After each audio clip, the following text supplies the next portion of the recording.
This is Dr. Bob Danhofer, the Public Health Officer of Douglas County.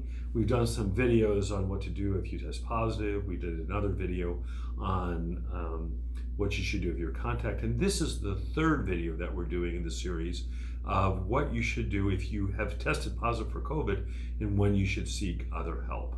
So we know that most people with COVID get over the disease. It's a miserable disease, lasts a week or two. We have a lot of cough, aches and pains, maybe some nausea and vomiting, maybe a loss of sense of smell or taste. But most people who get COVID are going to get over it and are going to be fine in a week or two. But we know that about 10% of the people who get COVID are going to wind up in the hospital, and about 1 or 2% of the people who get COVID are going to die. That's really scary.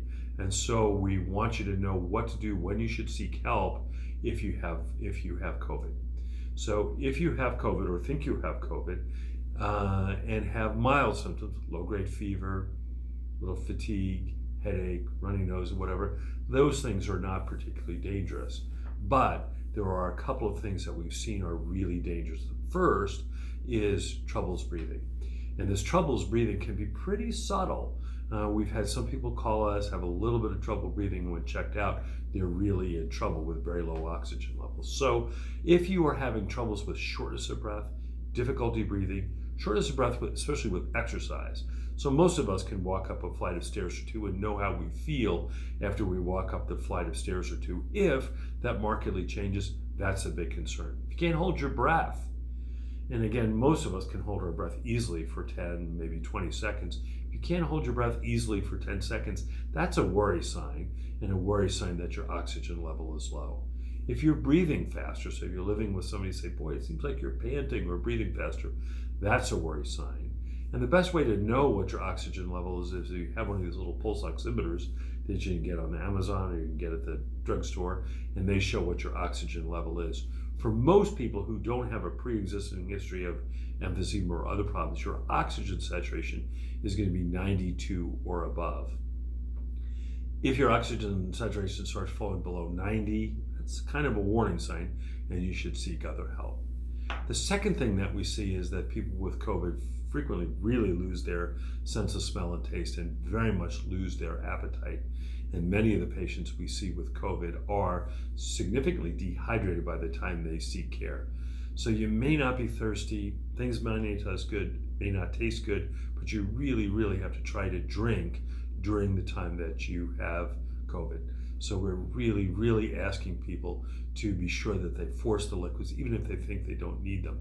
Now, how do you know if you're getting dehydrated? It's not really a totally easy way to know, but probably the easiest way is your urination schedule. So most of us urinate several times a day. Your pee should be light yellow in color.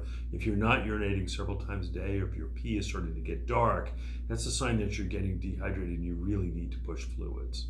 The third thing that we're seeing with some people with COVID is a change in their mental status, or how well they're thinking, or how well they're processing information.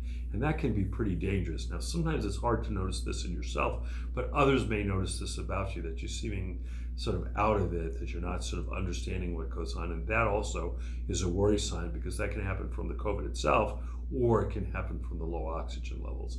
So if the person you're caring for or you are not thinking clearly, that's a warning sign and you should get it. So those would be the three big warning signs. The first is trouble breathing, especially shortness of breath, or inability to do the regular activities you can do. The second would be if you're getting dehydrated, and the third would be if you're not able to think clearly. So if you have COVID, take good care of yourself, push the fluids. You can take Tylenol, you can take ibuprofen, and look carefully for those three things: troubles breathing, signs of dehydration, or troubles thinking clearly. Again, this is Dr. Bob Danhofer, the Public Health Officer of Douglas County. Please, please, please stay well.